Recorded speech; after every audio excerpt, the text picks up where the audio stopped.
Thank you, colleagues, for being here.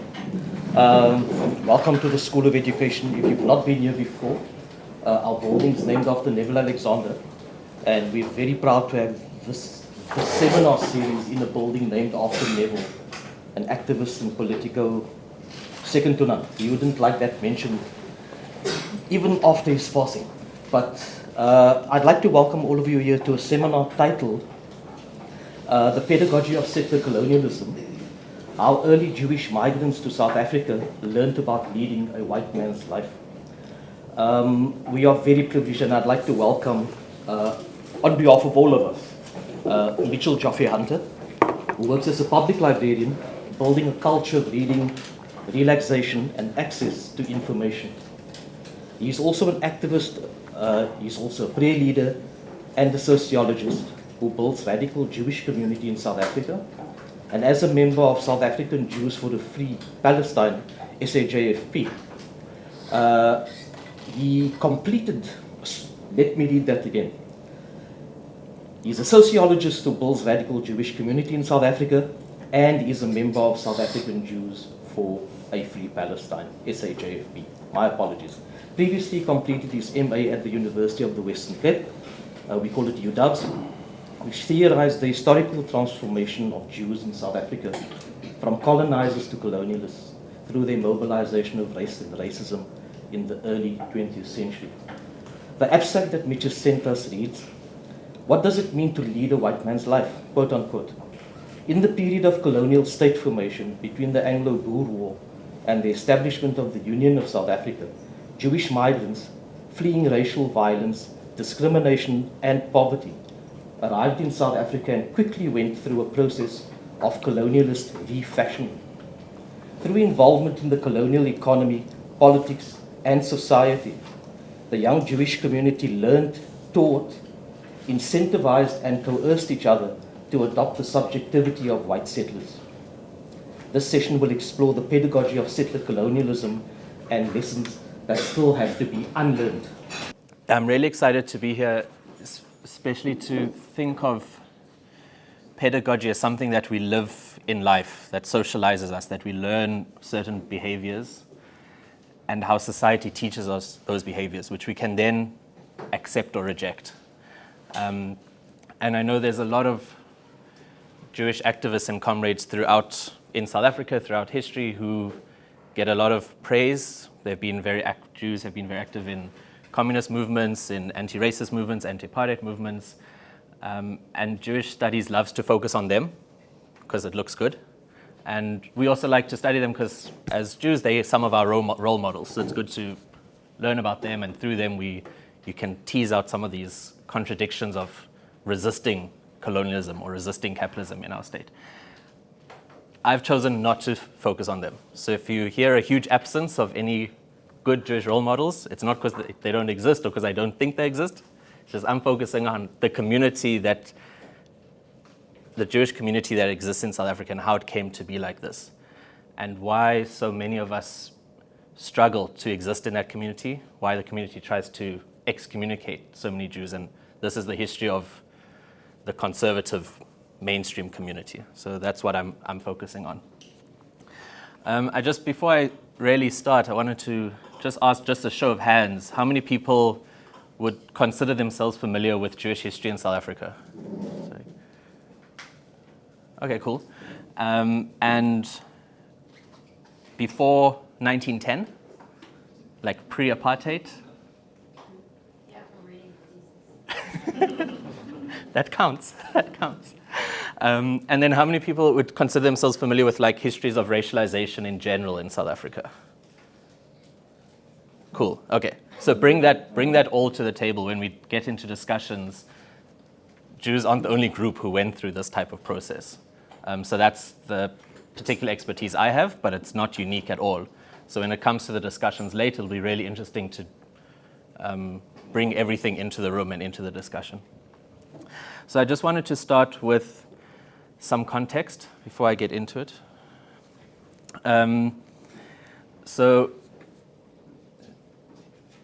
one of my motivating factors while doing this research was that Jewish South African history has been largely very insular, looks at Jews internally and doesn't place Jewish society in the South African context, especially in regards to settler colonialism or racial capitalism. It's just like internal dynamics.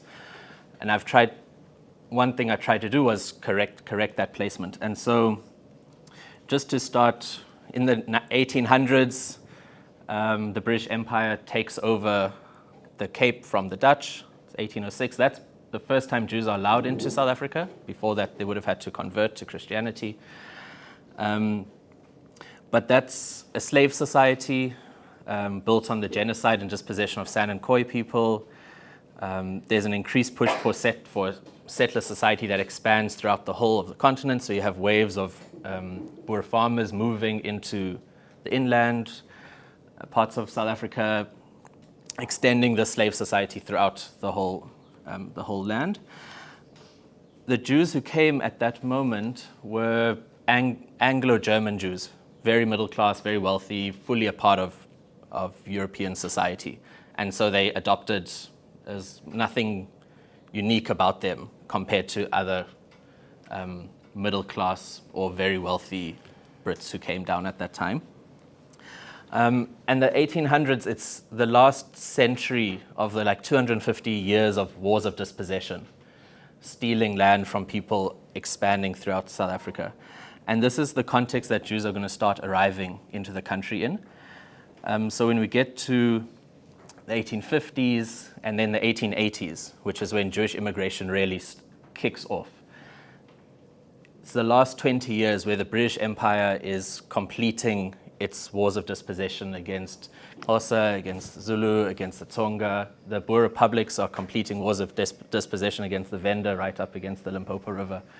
And we end with the Anglo-Boer War, and after which we now get one society. So before you had your two British colonies, the Cape and Natal, and your two Boer republics, and after which you've now got one South Africa.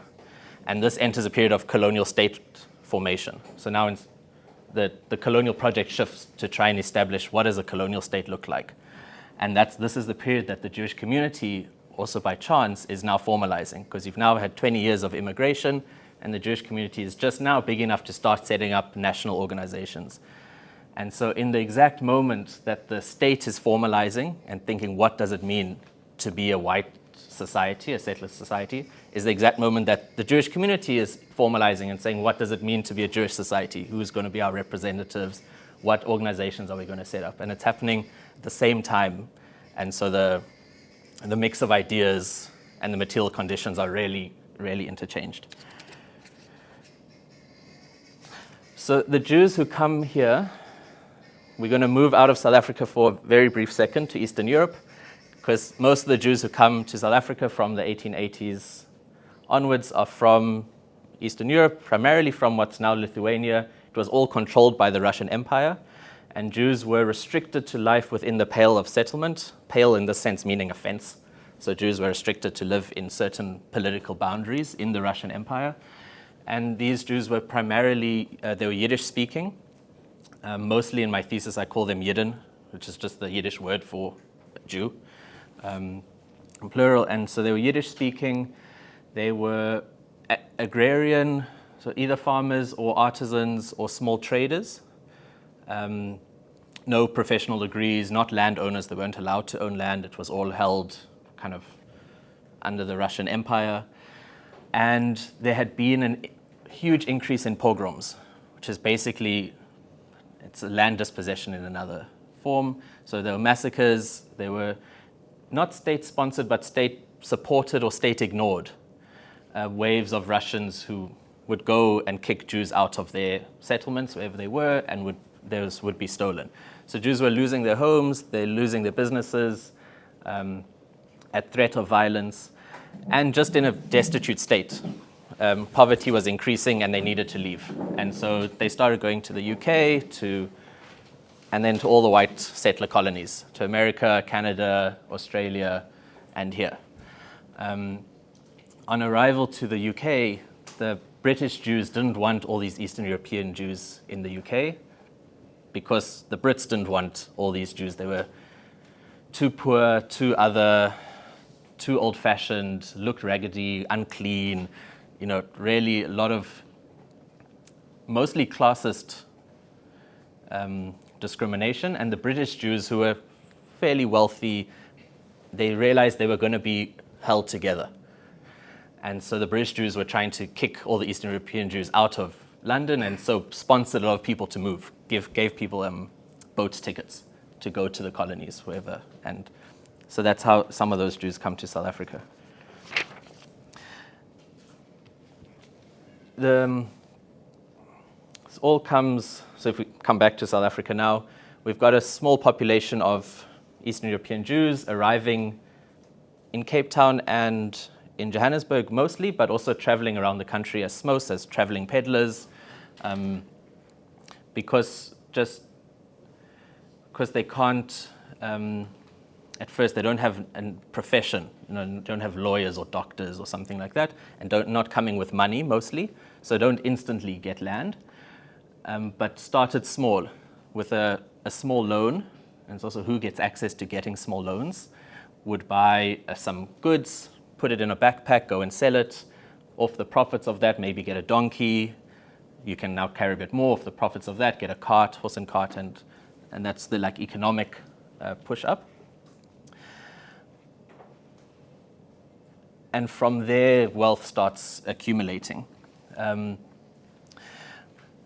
then the Anglo-Boer War happens.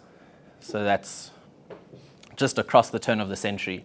And what that changes, in particular for how race works in South Africa, is that after that you have a kind of a unity of the white races project, where the British and the Boers, their post-war settlement, which is fairly unique in British history of when it's kind of conquered a people or dispossessed of land or won a big war. The post-war settlement was to say, okay, we aren't going to completely take all this away from you and make it British. We're actually going to work in alliance. And so you have all the leaders of the British and Boer come together, and they meet in Vereniging in the house of Sammy Marks, who was a Jewish industrialist and kind of a friend of Paul Kruger, but also a friend of Milner. And he brings them together in his house, and they have this agreement that there's now going to be some political way of creating a state that has the unity of the white races.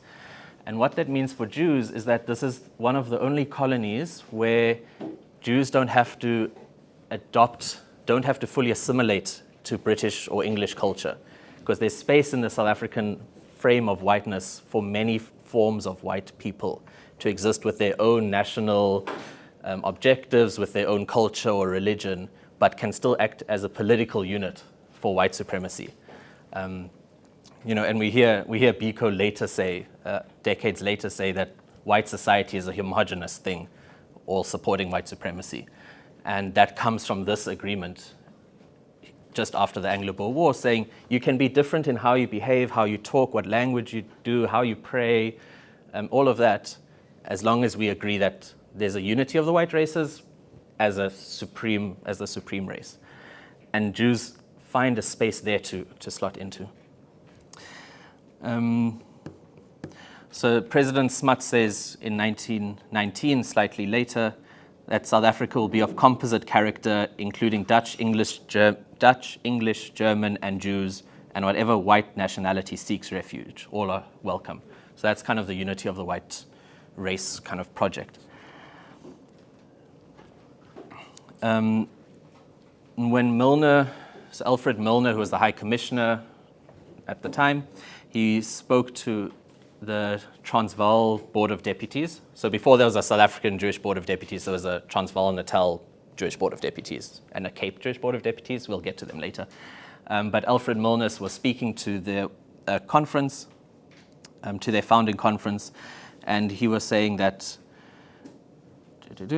when we're forming a South Africa where having one's own race, traditions, its own loyalty was no longer in conflict with the project of settler colonialism. So his own race, traditions, and own loyalty. So it didn't matter that Afrikaners were loyal to Afrikaner tradition and Brits were loyal to British tradition and Jews were loyal to a Jewish tradition.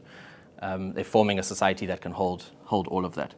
And so settler ideology had shifted to allow internal difference amongst white society, to kind of amalgamate primarily British and Boer citizens, but Jews could fit there. Okay, so now I want to get to just the Jewish community. At the time, it's very non-homogeneous in style. You've got the rich Anglo-German Jews. They're wealthy. They pray in a British style. They have big synagogues to try and like show up their wealth, that we are like valued citizens and be part of this class. And at the same time, you've got the Yidden, the Eastern European Jews, working class, lower class, usually in poverty. They pray in a very different style. They speak Yiddish, wear very different clothes, and there's a lot of tensions between them. And the first time they become one community as Jew in the kind of national character, is in the Transvaal Republic, when they realize that Jews, they're basically appealing for political rights as Jews. And so all of them come together and say, this affects us all. And from before then, there wasn't such a thing as like a South African Jew, because there are all these different groups of people that aren't comparable. It's just a similarity of religion, but no similarity of class, of culture, of language, of position in society, of anything else. But that then forms at this time. And so there's two early experiences I just want to read. So this first one, these are two social experiences that Jews experienced at this time that are in some ways contradictory. So I'm going to read both of them, and then we can get into them. So the first is an account told by this guy Beryl to his grandson, and it's recounted in a memoir. So he said Beryl's just come from Europe, and he's just gotten off the boat, and he's catching the train. He's at the train station. As the train clattered along on its 3-day journey into the interior of the country, he wondered about the black people that he saw everywhere.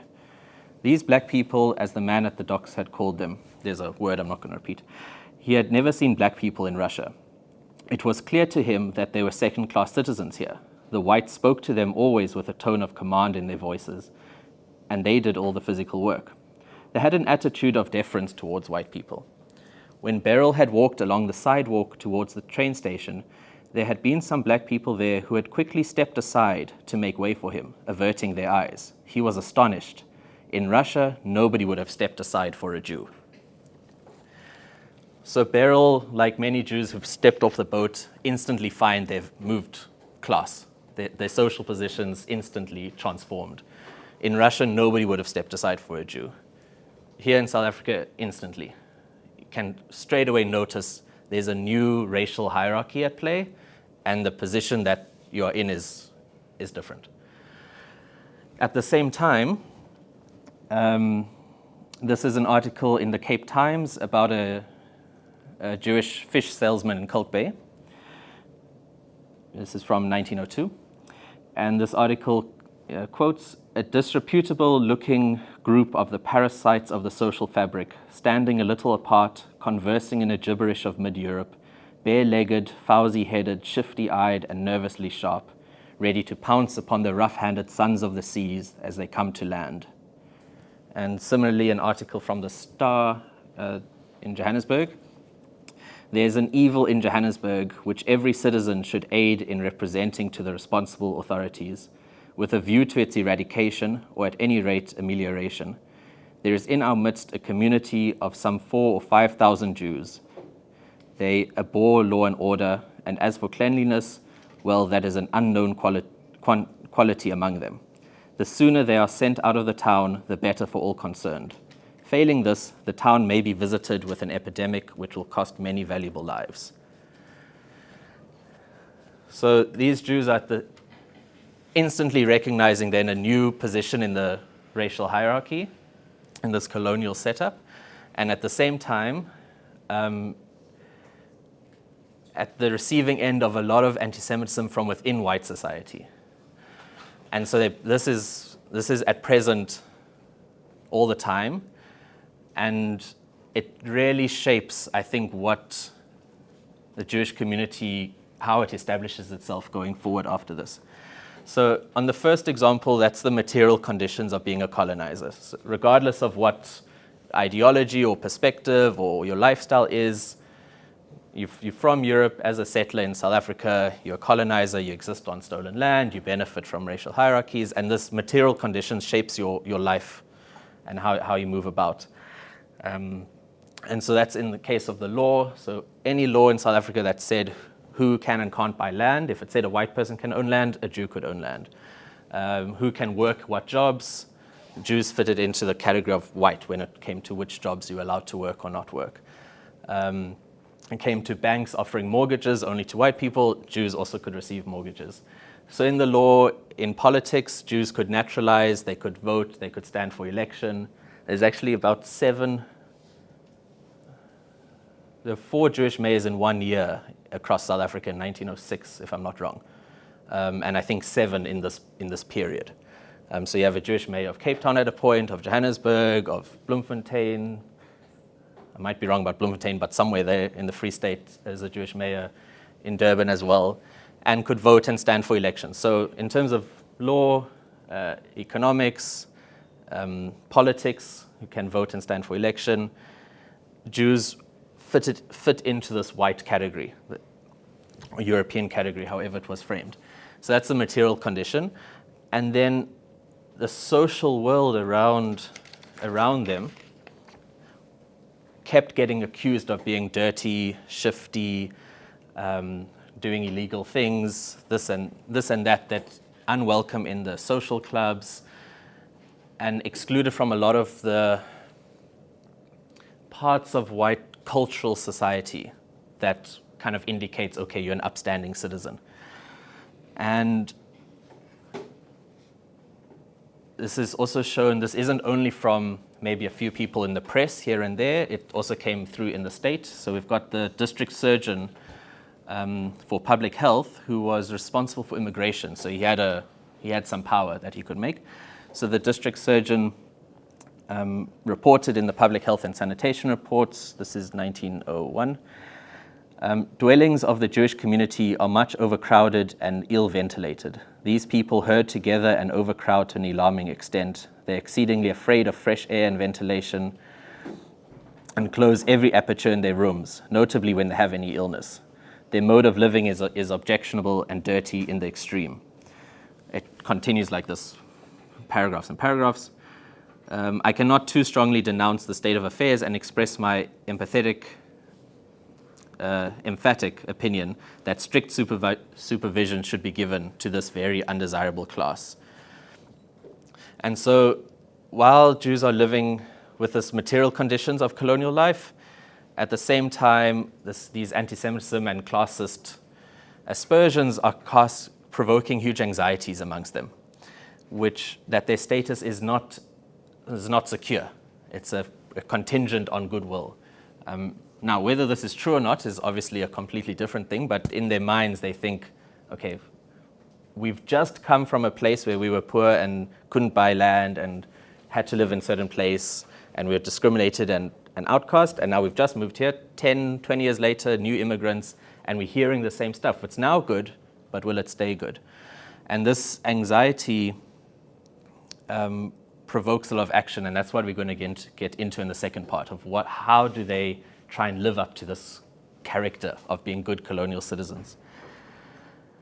And in particular, it was the privileged classes, obviously, who had more to lose. So the Anglo-Jews had a lot more anxieties than the working class Jews around this, because they felt their name is being besmirched, because they did have access, the Anglo-Jews did have access to those social clubs. The Jewish mayors were the Anglo-Jews, not the Eastern European ones.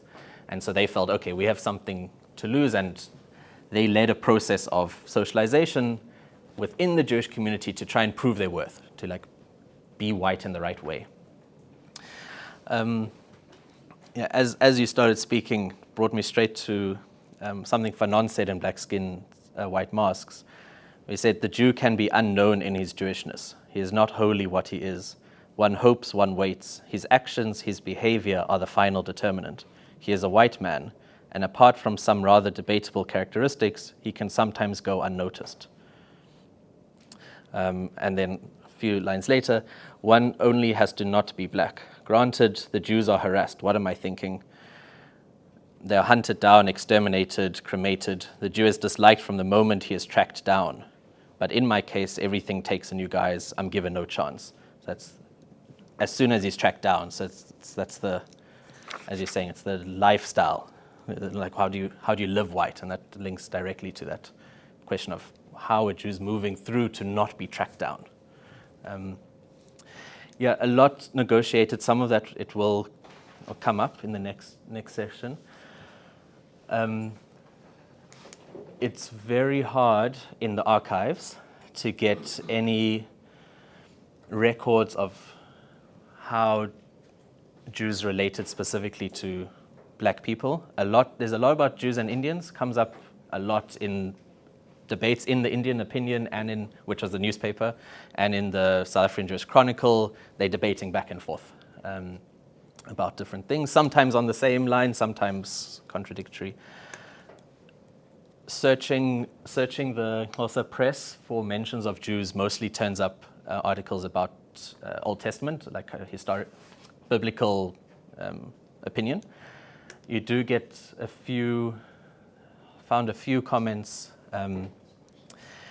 where people, so these are also writers reflecting, mentioning that they saw a European-only sign and saw a Jew walk into it through that sign. And it's like, are Jews not Asiatic? Why do they get to walk through that sign? And then using that actually as a point in that particular article to justify, he was a Zulu expansionist, and he was saying if Jews can change from being Asiatic to now being considered white, surely everyone who now lives within the Zulu ambit of control should be considered Zulu, regardless of how they identify. Like, you can amalgamate. He's talking about the amalgamation of identity, and he was saying, Jews are walking through these doors. You get some. It comes up in short stories, in Yiddish short stories, more than in press. So it comes up more in fiction, actually, where you hear people writing about Jewish interaction with black people in different ways. There's quite a few stories. There's one, the Zayda and the Zulu. So the Zayda is the grandmother, and it's a story of these two people. They work. They're somewhere, some rural community. The Zayda is running a house. She's got a live-in domestic worker. They form a close relationship, which goes very well, and then something happens, and racism comes up, and that's the tension of the story. So it comes up in fiction a lot. It's hard to track down in opinion or in speeches or in articles or in anything else. There are a few, and I'll share one or two. It's easy with the very wealthy Anglo-Jews, because a lot of them you've got some who were members of parliament. So there's a Harry Solomon. He was a member of parliament, and he proposed the law which said to segregate the trains in KZN, for example. So we know, okay, what does he think? It's quite clear. But for the kind of working class Jew, it's not as recorded.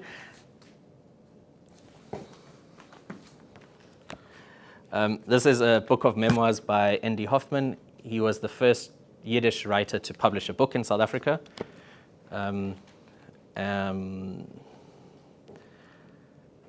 It's horrendous to read.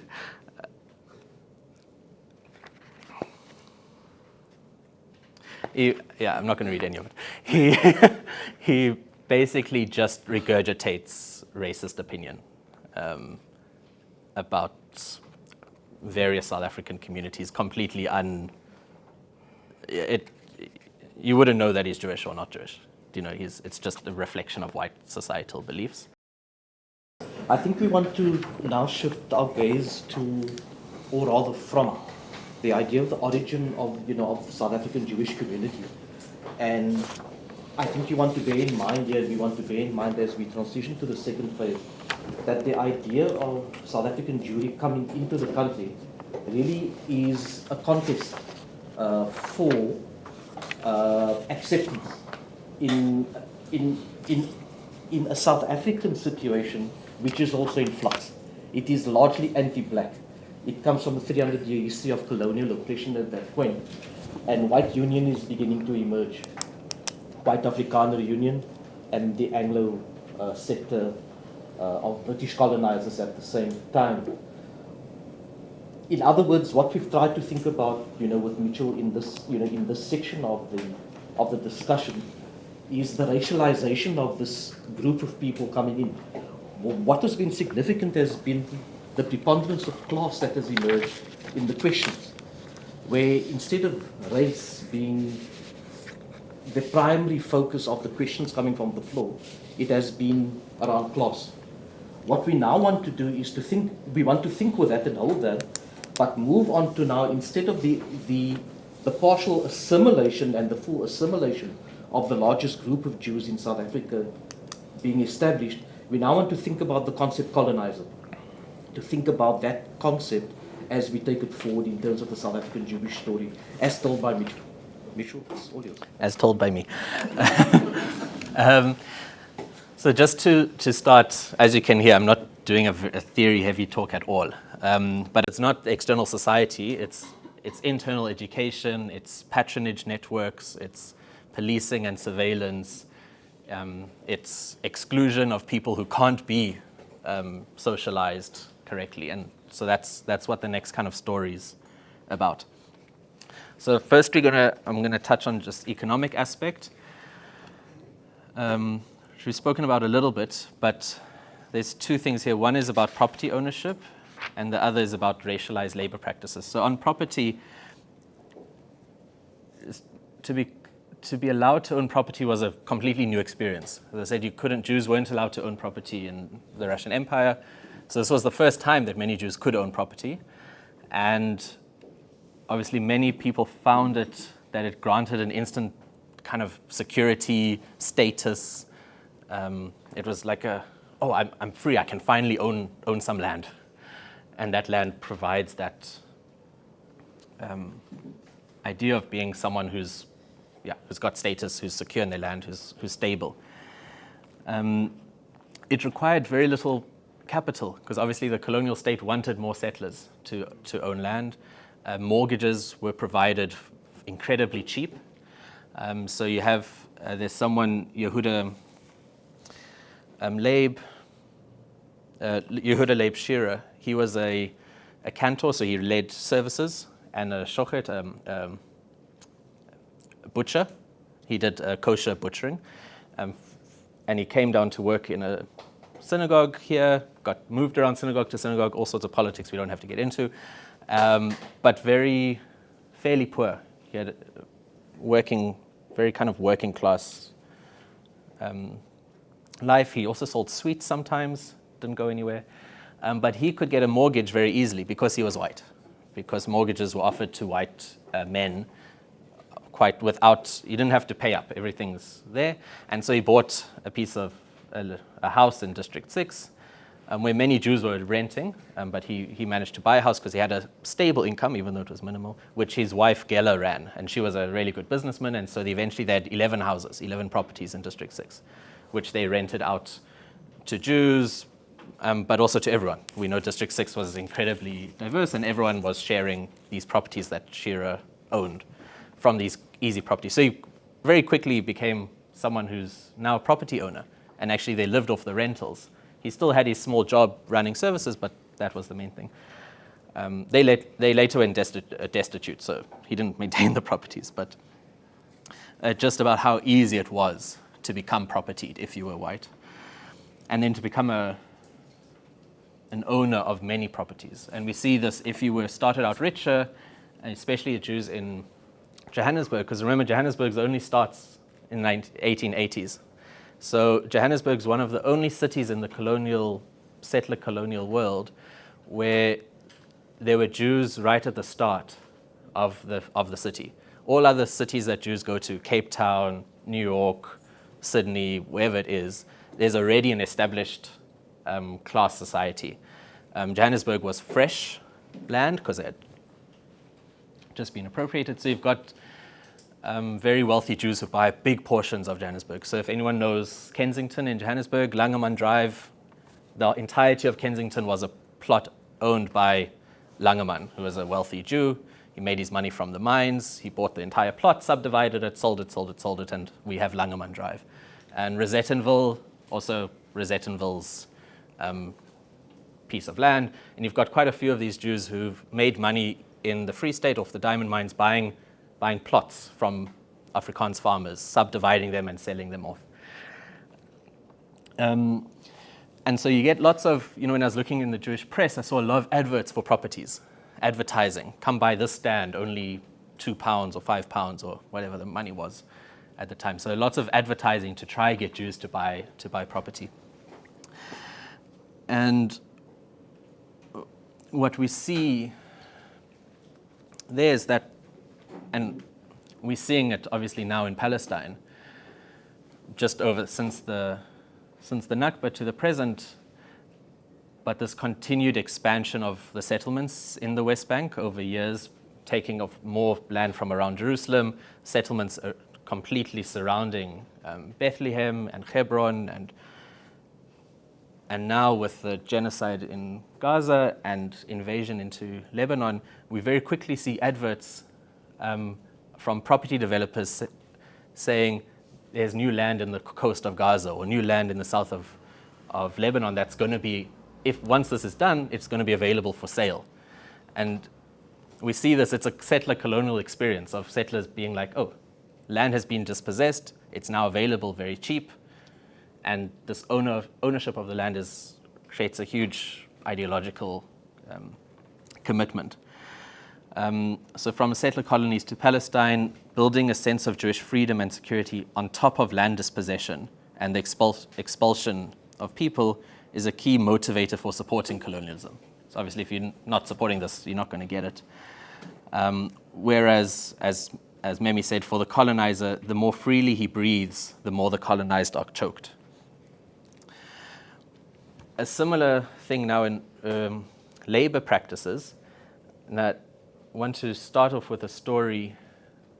There was a racial labor hierarchy which was being established in South Africa at the time about what kind of works white people could do, what kind of work Indians could do, what kind of work Black Africans could do, this segmentation. And it was different in the Cape to the Transvaal. It was setting up. We know how it goes eventually. But this is a short story written in Yiddish by Richard Feldman called Golden Diamonds.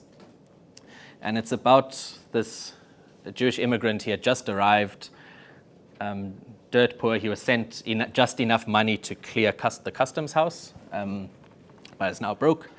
And so he goes walking around knocking on doors, looking for work. And sorry, I just lost my quote. Okay. Goes knocking on doors, asking for work, and he's desperate. He's used to doing all sorts of work in Lithuania. He's ready to do any work, anything that's paid. He's like, I don't care, I'm ready to work. And he knocks on doors, and everyone turns him away, and eventually somebody tells him, listen, I have this work, but I can't give it to you. It wouldn't be right for a white man to do a black man's work. It would demean all of our positions if I let you do this kind of work. And so he's turned away hungry, and he's like, I want to do the work, I'm ready. I've got to feed myself. And the employer's like, that will be demeaning to whiteness as a whole to let you do that kind of work. And so this is this establishment which the Jews are trying to navigate. We see it, there's a story as well. Because of the Anglo-Boer War, there was a huge labor shortage on the mines. We know all the Zulu workers had a huge march back to KZN just before the war and didn't want to return without better wages, which is great. And so the mine owners didn't want to offer better wages to South African workers, and so they imported 60,000 indentured laborers from China to come work the mines to try and undercut. They were basically, what's it called? Scabs, to try and undercut this demand for improved local wages. While the mine owners were still figuring out where to get labor from, there was a proposal put forward to them to bring in 100,000 Jews from Russia and Galatia, like Eastern Europe side, to bring 100,000 Jews down to work the mines. And it was rejected. And rejected in two ways. So I've got a quote from the Transvaal Leader, which was a newspaper, which said, "This for the poor persecuted immigrants to accept a starvation wage would be worse for them than for the coloureds or Africans. The Africans would look down on them." So it was seen this work is too demeaning for a white person to do. In Johannesburg, they had a huge strike in 1905. Everyone called them all sorts of names. But Jews were working class in the clothing industry in the Cape quite a lot. And some Jews in the mines in the Free State and in the Johannesburg region started working in cafeterias, which served black men working on the mines. Legally, they were only allowed to serve black customers, and legally, they were only allowed to be owned and operated by white men. But it wasn't seen as a very respectable job to do, which we'll see as we go. So this is the story, the same character from Richard Feldman's Gold and Diamonds, who was knocking on doors.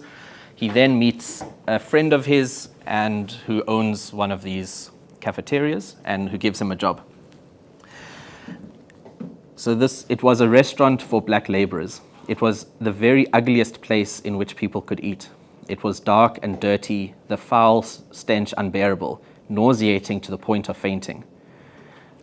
He asked his friend why they waited until the meat began to stink before they brought it to the cafeteria. The answer was simple. When the meat was more or less fresh, it had a price. When it was old and the smell strong, one got it almost for nothing.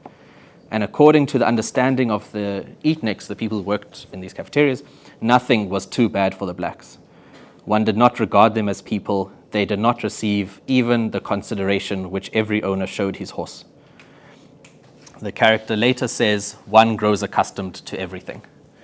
And so we see, now there were never very many Jews working in that industry, and very quickly, about 1907, the law changed, which allowed Chinese men to also own and operate these. These are basically the start of the Shisanyamas in Johannesburg. And so the kind of racial character of who's running these places change. But it held quite a strong position in the cultural imagination of Jewish society at the time, like kind of working in these places. The Johannesburg Evening Chronicle, another paper, made it clear that a man who is content, referring to people, these Jews who work in these cafeterias, a man who is content to serve food to black people cannot expect to rank any higher than a black person. For what self-respecting white man would wait on a native at a table? So this is what Jews are contending with, and you can see the kind of forces at play of like what's affecting their ideological process as they're working in these different, being rejected from certain forms of work. And maybe you get turned down, you're like, oh, I can't do that work. I can't do that work. And then at some point, do you start to think, actually, I am better than that work, whereas initially you didn't. It's the same with the story of the first story I read, where you said where a black person stepped out of his way, and he said in Russia, no one would have stepped aside for a Jew. Now, at first, it's a prize.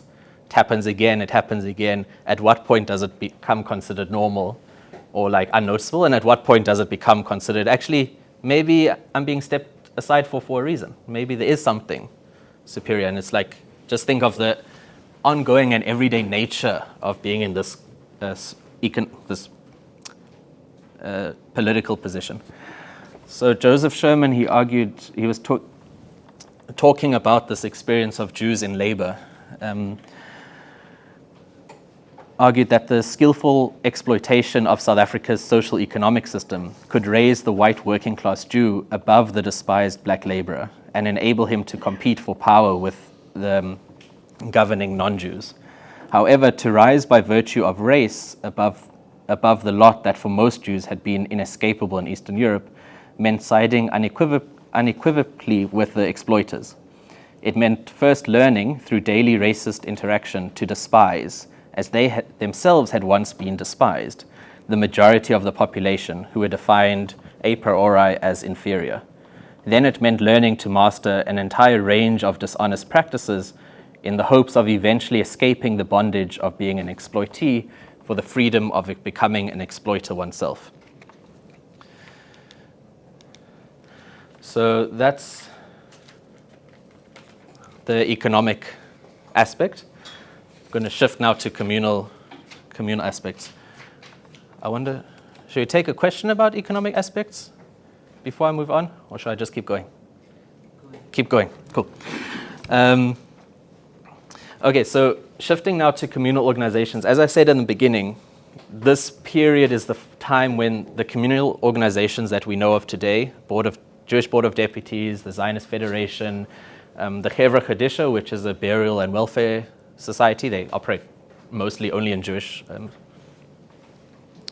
cult world. These were all formed at that time. And the reasons for their formation are really revealing about the kinds of politics they operate today. There hasn't been much ideological shift. And so the Anglo-German Jews who were in South Africa, that's their kind of political response to the Jewish question, is to assimilate into that host culture, whatever that might be. And in South Africa, we know what it was.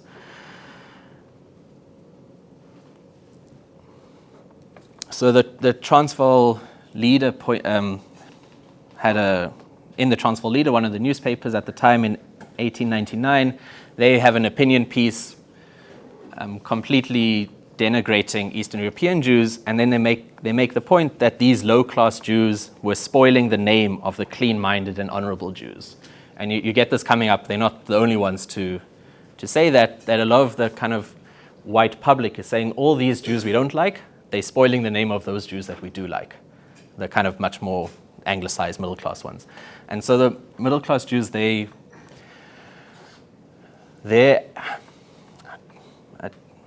don't want to put thoughts in their head, but it seems like they are provoked. They now think that in order to safeguard their interests, they need to clean up the Jewish world. And so this is what they start doing. All these organizations, although by this point the majority of Jews in South Africa are Eastern European, vast majority. So by 1910 there's 46,000 Jews in South Africa.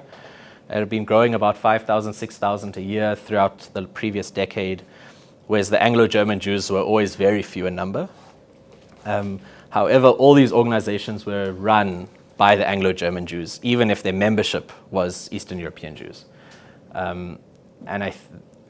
There's some great satirical pieces I found at the time of this one Yiddish writer who took pot shots. He was subtweeting everyone. Pot shots at all the leaders saying, this guy, he's the leader of a Talmud Torah, which is like a religious studies group. And it's like, what does he know about Talmud Torah? He can't even speak Yiddish. And actually, the only reason he is elected is because he can't speak Yiddish. And we know that not speaking Yiddish indicates a certain level of class. And it's the kind of vibe we see of like almost an internalized hatred by the Yiddish speakers keep electing these more civilized, well-to-do, English-speaking people to lead the organizations. And that's mostly the case until the 1930s. From the 1930s, you start getting Eastern European-born or South African-born Jews stepping into positions of leadership in these groups.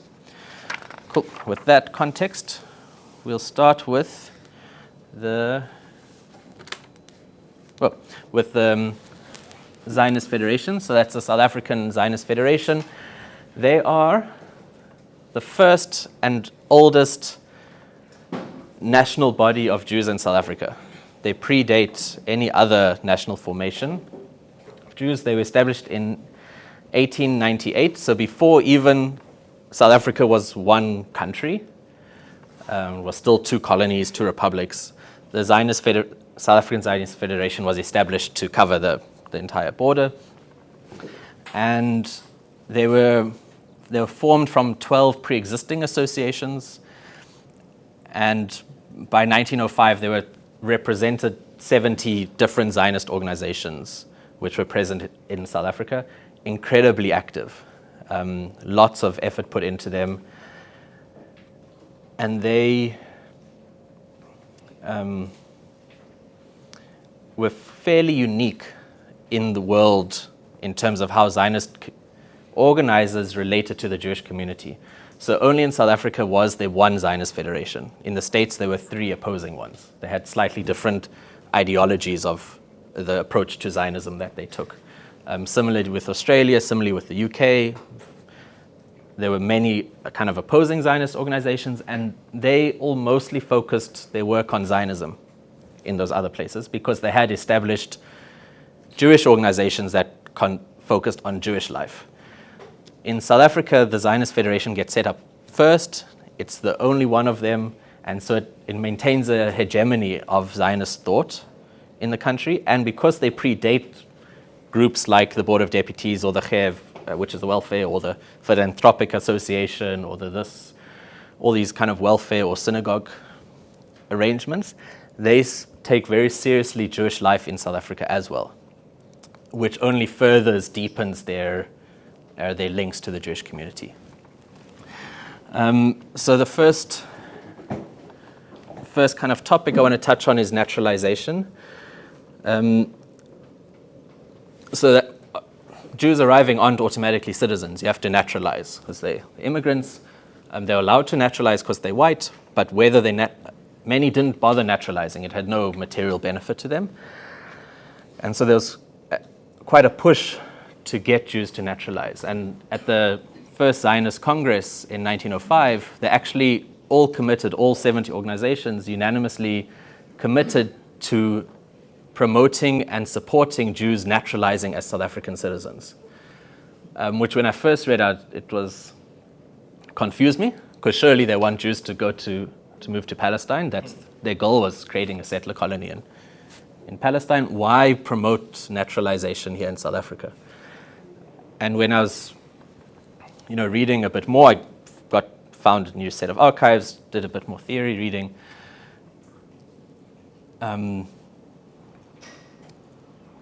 It came up quite strongly that both the Zionist Federation and the board understood naturalization. One is in two ways. The first was, and this is the argument that was public, was that naturalizing would help support Jewish interests in South Africa. This is where we are now. If there's any disabilities, political disabilities being put on, if we naturalize citizens, we can resist them more strongly. And by the Zionist community pushing this, the Board of Deputies at the same time, this was 1905 as well, also promoted naturalization, but the board had incredibly little people power compared to the Zionist federations. And by doing this, it was like almost a voting campaign, in all the Jewish communities, also further entrench themselves. They're seen then as the group which is representing Jewish interest. And so they get understood by all Jews, whether Zionist or not, that the Zionist Fed is the group representing our interest here in South Africa, and that promotes this twinning of adherence.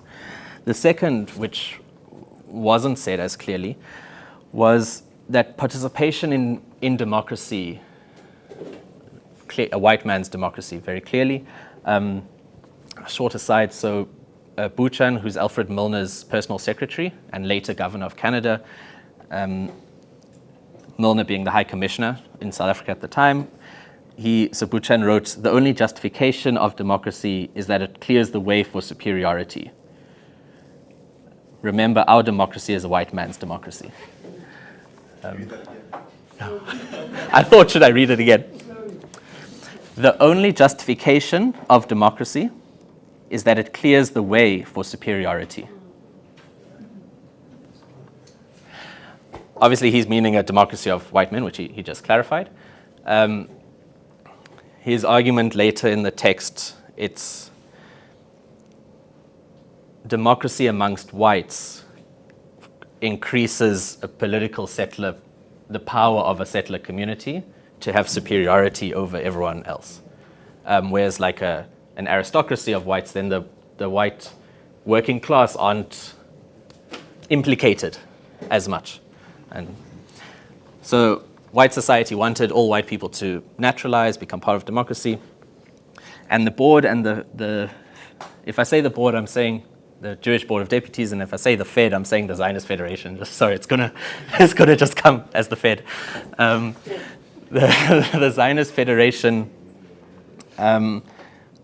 supported Jewish naturalization as a display to the British that Jews could be good citizens. Because circulating at the time, and we see this from quotes from Rhodes, we see it from quotes from all the British leaders, that black people don't make good citizens, don't have the, whatever it is, the maturity, the level of civilization to participate in democracy, to vote and to stand for elections. And they felt, the Fed and the board, that by Jews naturalizing and becoming citizens, you would demonstrate that we are self-governable. We are able to participate in a mature democracy, and maybe we can then, when we appeal to the British to have a Jewish colony in Palestine, they can see that we are a civilized people who can govern ourselves. So that's the more, I can't think of a word, but sorry? Yeah, insidious, a more insidious argument for pushing naturalization. So just after 1902, just after the Anglo-Boer War, all Jews, like everyone who wasn't Afrikaans, an Afrikaner, had fled Johannesburg and the Transvaal at large. And now, after the war, the Transvaal, it's not a republic anymore, whatever it is allowing people back in. And they very strictly only want to allow people in who can be vetted by their consulates. So if you're French, you must get a letter from the French consulate that you are of good standing. You're not going to be a drain on the state, you're not going to be breaking the law, that you've, no criminal record, you've got money or a job, you're a desirable person. Jews who were British or French citizens, that's fine, they could just appeal to those consulates, not a problem. Jews from Russia could not appeal to the Russian consulate. The Russian consulate said, you've left Russia, you took yourself out of Russia, we're not going to look after you anymore. Obviously, they didn't like Jews in Russia anyway, so couldn't expect any different. They become, and they're very proud of this, the first Jewish consulate in the world. Remember, there's no Israel.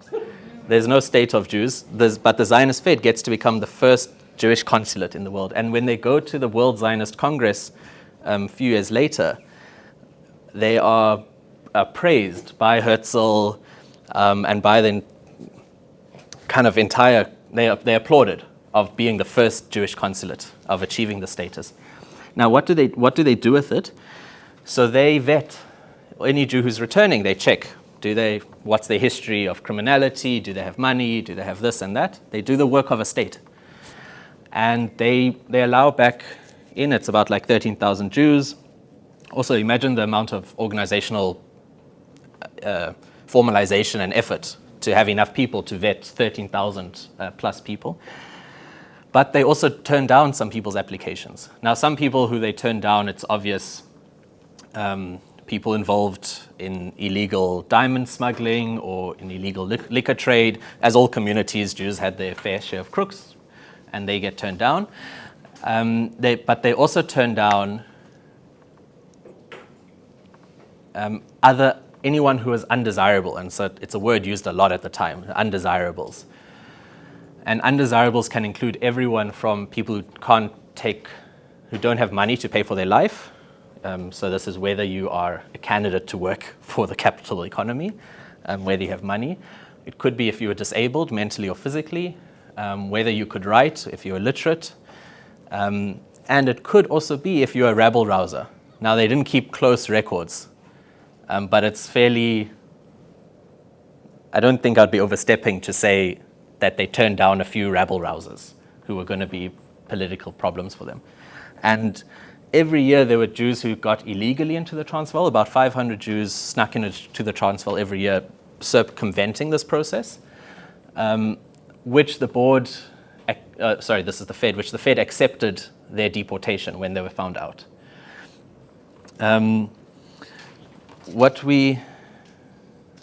Okay, I said that. Sorry?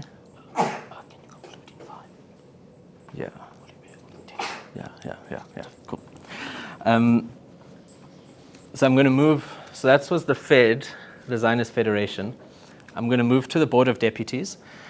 We'll come back to Zionism later, but just to go to the Board of Deputies for now.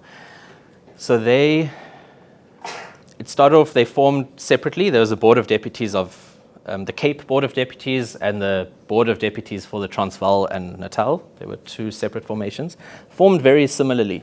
They were formed to defend Jewish interests against an immigration law that might have affected the ability of Jews to immigrate to South Africa.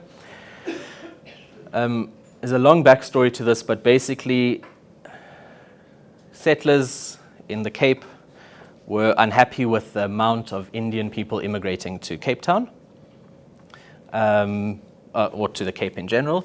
They wanted to stem the tide of non-white immigrants and allow more white immigrants. That's for settler society.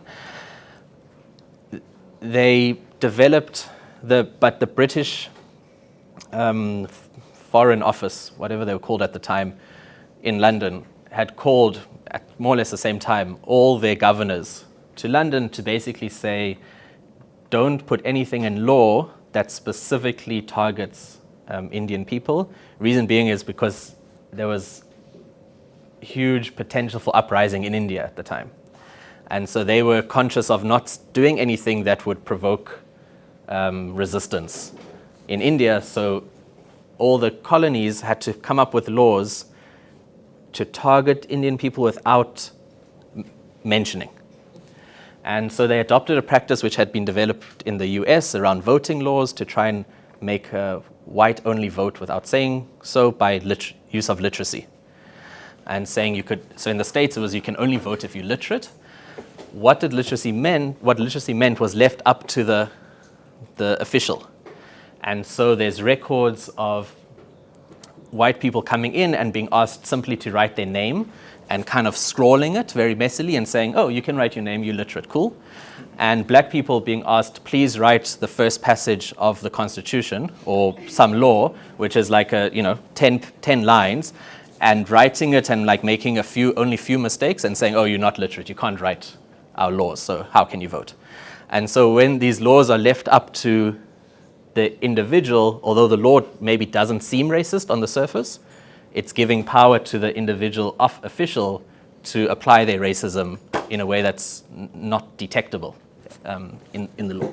And so these immigration officials adopted the same practice, and so the law for immigration at the Cape said you could only immigrate if you could write in a European language. So that's how they defined literacy. So you had to be able to write in a European language. The goal, obviously, to exclude anyone, firstly, who wasn't literate. That was a class, a thing that they were concerned about anyway. But also anyone who was literate could write in Hindi or could write in Arabic or could write in any language that was considered non-European. So this is how they determined their racial boundaries. The effect of this is now what happens to Yiddish. So Yiddish, for those who don't know, it's a language, it's like Judeo-German, basically. It's a dialect of German spoken by Jews, developed in the Rhineland in Germany, but then as Jews were forced out of Central Europe into Eastern Europe, spoken mostly by Eastern European Jews.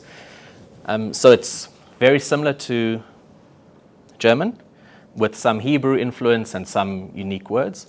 but it's written in Hebrew. So it's written in Hebrew characters. And you get this is very common. So Ladino is like a dialect of Spanish written in Hebrew characters. And you get Judeo-Arabic, which is a dialect of Arabic, very mutually intelligible, but written in Hebrew characters as well. So Yiddish is written in Hebrew characters, which were seen as non-European. And the colonial officials, the thought was are Jews going to be able to write their name in Hebrew and be considered a European language and therefore a European who could immigrate? So the Jewish community was very threatened by this. So this is a speech by Morris Alexander. He was member of parliament in the Cape and a founder of the Cape Board of Deputies. And this is a speech he made to the Attorney General in 1903. He says Section 2, which is Section 2 of this law, must be literate in a European language. Section 2 referred to the various classes of prohibited immigrants: paupers, criminals, lunatics, persons who lived on the proceeds of prostitution, and persons officially ascertained to be undesirable. The Jewish community were even more anxious than the government or the general public to exclude those classes from this country. They did not for one moment wish to plead on behalf of undesirables. They had come there on the behalf of those affected by the subsection A. Any person who, when asked to do so, shall be able to read out and sign in the characters of a European language. So I think that's very telling. They did not for one moment wish to plead on behalf of undesirables. Very much, we are part of colonial society. We completely agree. We actually agree more than you would do about rejecting undesirables, but that's not us.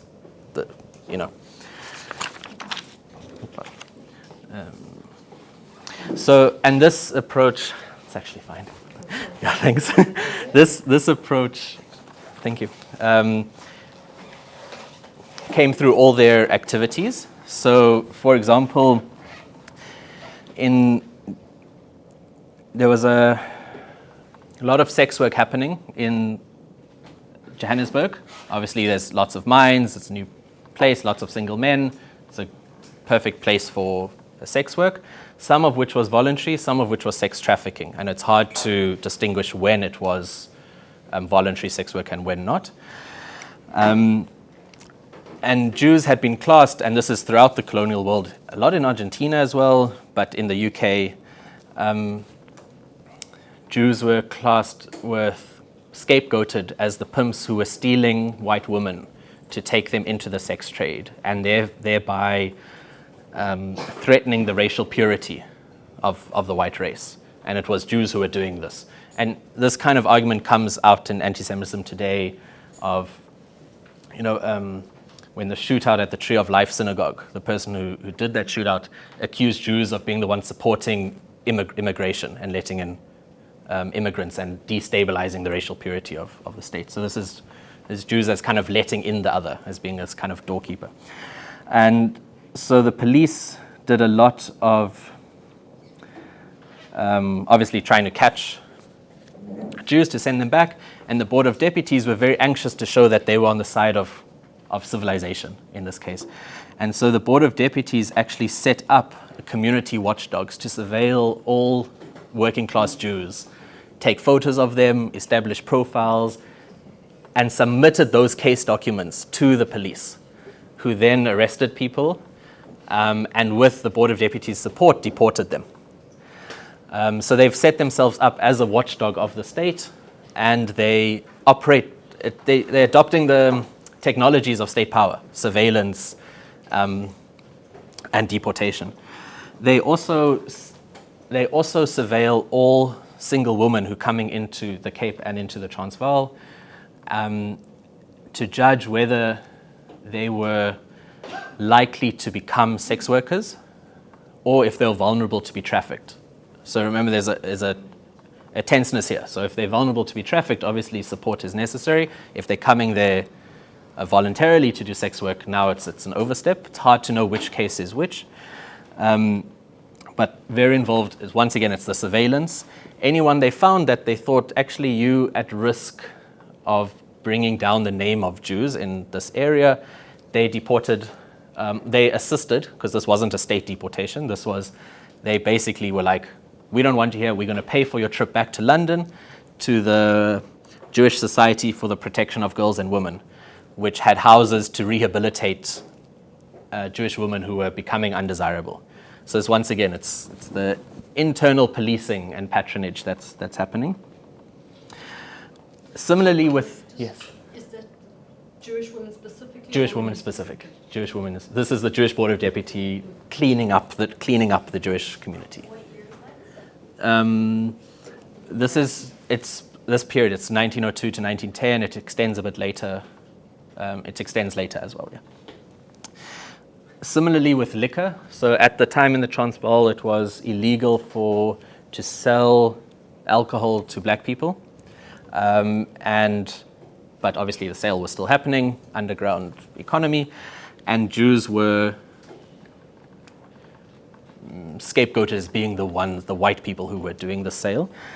And so the police set up traps to try and catch Jews who were accused of being involved in the illegal liquor trade, where they would have a black, not a constable, but working for the police, go in, ask to buy liquor, someone else go plant liquor at the same time, then the white policeman would come and make an arrest.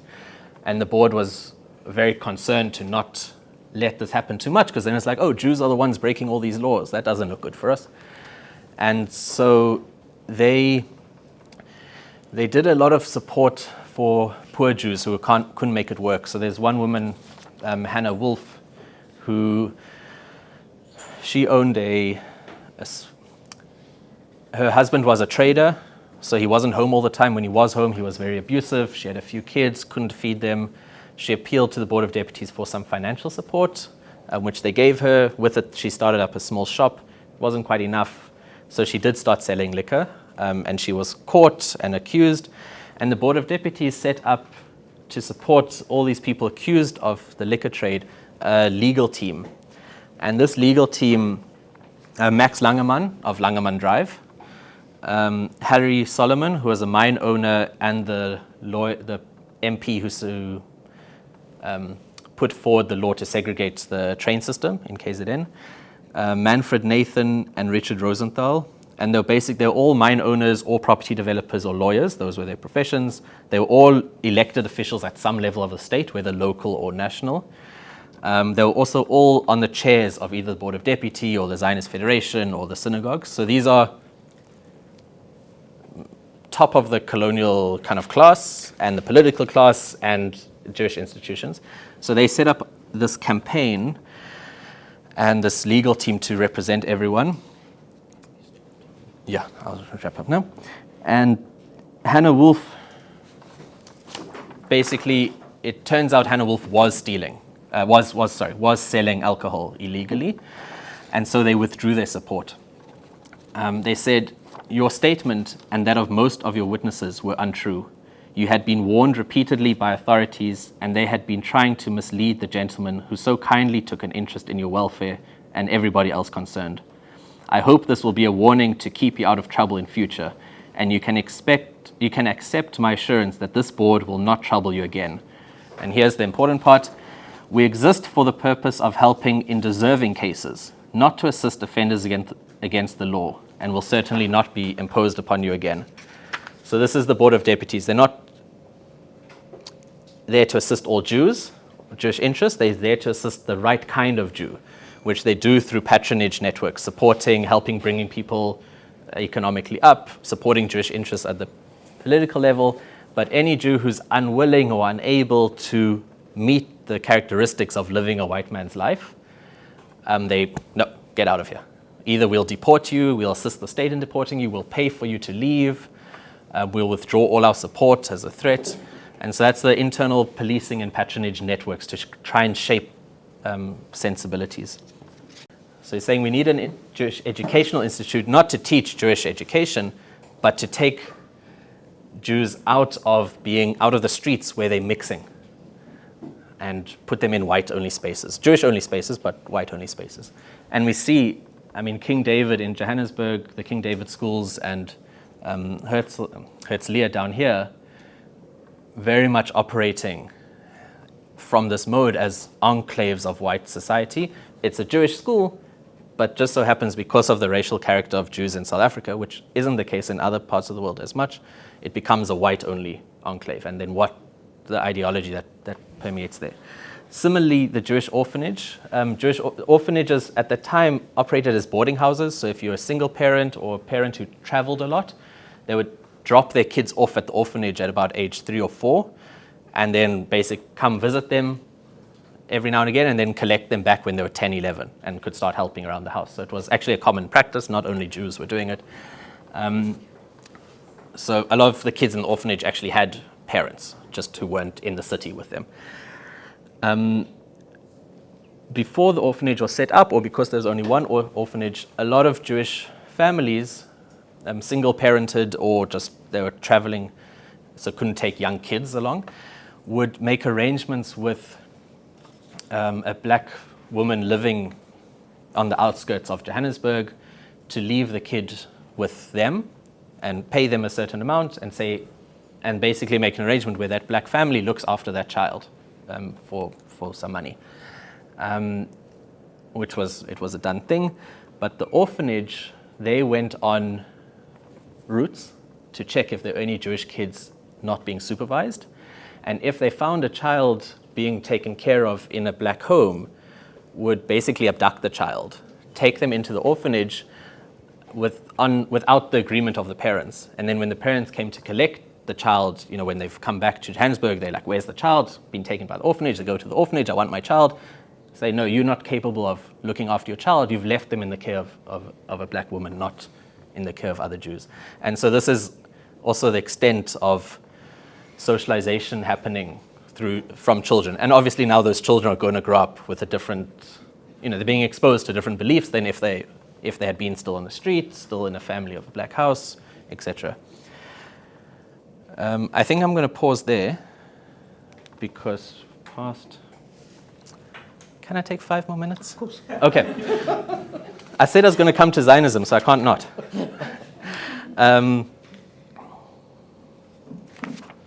I'll take the blowser's chair later on from the... Thank you. So what I wanted to speak about re-Zionism is the similarity of ideological belief and how it mutually enforces one another. So many of the Jews, not all, but many of the Jews coming to South Africa were already members of Zionist organizations, as I'd mentioned, already had the belief that there was a land somewhere else which other people lived in, which should become our land, which we should be able to establish a political state that's whatever that looks like, whether it's under the British Empire, or whether it's independent, whatever it is, but some physical state that can be now ours. And so coming to South Africa that's not too much of a stretch to apply that to the South African settler colonial context of this is a place far away from where whites come from, which is now can become a white state. So they already have the ideology of colonialism through Zionism, which when coming to South Africa makes it a lot more easy to adopt local thought, the local settler ideology. And also because of the particular characteristic of white politics in South Africa, where you could have your Afrikaner nationalism, your British nationalism operating not at loggerheads, succinctly, you could also have space for Jewish nationalism. And the British leaders, so like Milner, like Smuts, all of them were very supportive of Zionism because they understood it simply as a Jewish nationalism, which was no different to a British nationalism or Afrikaner nationalism that could exist as long as there was an agreement of establishment of a white state in South Africa. And so it was a fertile ground for the further establishment of Zionism, which is different in other settler colonies which understood competing white nationalisms as a threat. So if you're Zionist in the States, you're now not loyal to the white settler colony there because you're focused on another place. Or if you're Zionist in Australia, you're also being disloyal to the British Empire. And I told you about the little fight at the Garden Shul. The vote was it was turned down. But the South African Zionist community was very interested in this because obviously it's on the African continent, and they're like, oh, we need to take a position. All councils were asked to take a position. So some South African Jews went to, it was actually Kenya, they got the name wrong, where it's called Uganda, but Kenya, the piece of land was in Kenya's borders at the time. And went there to test the feasibility of that land. So some farmers, Jewish farmers from the Transvaal, moved there, bought some land, and this is a report back from them. He found the climate good. I don't know what that word is, but it means good. The land fertile and the natives friendly. It had been pointed out that the development of Africa is an event of the near future, and when the Cape to Cairo railroad is completed, civilization will spread itself quickly through the heart of the Black continent. England's capacity for colonization and administration guarantees the future of her African possessions, and a Jewish colony would reap the benefits of her experience and capacity. As a mere colonization proposal, East Africa sought to present as attractive a field as Argentina or Brazil, and the Jewish Colonization Association could do quite as valuable work there under English protection and guidance as in the Latin republics of America, which were other options. So you see in that full adoption of the colonial worldview with regards to Africa in the context of the colonial worldview with regards to Palestine and in these debates. The overlap is so immense that the ideological shift overs are just happening quite easily. So eventually the South African Jews in the Zionist conference rejected the Uganda proposal. They reaffirmed the continued and unalterable adhesion of Zionists to their one territorial aim, the establishment of a publicly recognized, legally secured home for the Jewish people in Palestine. And what we can see through this is that the mutual intelligibility of these two colonial outlooks indicates not just that being Zionist helped these Jews come to terms with settler colonialism in South Africa, but also that exposure to the pedagogy of racial capitalism and colonialism, as we've been speaking about, convinced more Jews to become Zionist. The South African Jewish community is recognized as being one of the strongest per capita bastions of Zionism in the world, and also one of the most right-wing in the forms of Zionism that they support. And a big reason for this can be attributed to the application of colonial racism in South Africa to the ideology of colonialism in Palestine. And so when we're fighting against Zionism in the Jewish community here now, a lot of why it's so incredibly difficult is because of the existing colonial ideology with regards to South African life. And just these totally interconnected struggles, fighting for decolonization here in South Africa and fighting an anti-Zionist struggle, it's completely linked because those ideologies reinforce one another.